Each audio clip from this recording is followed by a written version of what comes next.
संधिवात आणि त्याची लक्षणे, तर हा महत्त्वाचा विषय आज आपण बघणार आहोत. नमस्कार, मी डॉक्टर हर्षल कुलकर्णी, तीर्थराज हॉस्पिटल, मिरज. तर बऱ्याचदा संधिवात नक्की काय असतो आणि हा जन्मताच असतो का कालांतराने येतो का वयानुसार येतो, या अनेक शंका रुग्णांच्या मनात आहेत. हे आम्हाला आढळतं दैनंदिन प्रॅक्टिसमध्ये.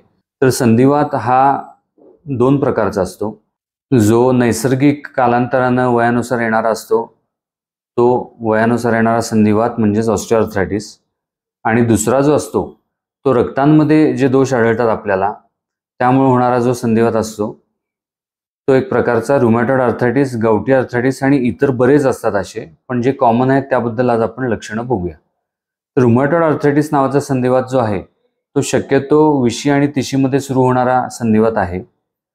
त्या दरम्यान पेशंटच्या हातामध्ये, छोट्या सांध्यांमध्ये सूज येणे, सांधे आकडणे, सकाळी उठल्यावर विशेषतः या गोष्टींचं जास्त तीव्रता आढळते.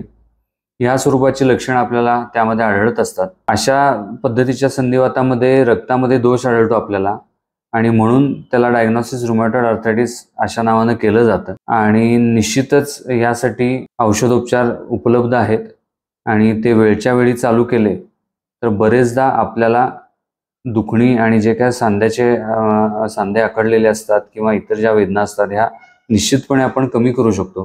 तर त्या औषधोपचारानं चांगला कंट्रोल आपण मिळवू शकतो.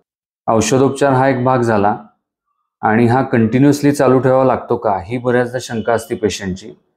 तर रुमॅटॉइड आर्थरायटिस जे आहे ह्या बाबतीत तरी औषधोपचार हे आपल्याला बऱ्यापैकी कालावधीसाठी आपल्याला चालू ठेवावे लागतात, कारण रक्तातच दोष असतो. दुसऱ्या प्रकारचा संधिवात आहे तो गावठी आर्थरायटिस. तर या विषयाची माहिती आपण पुढील भागात घेऊया.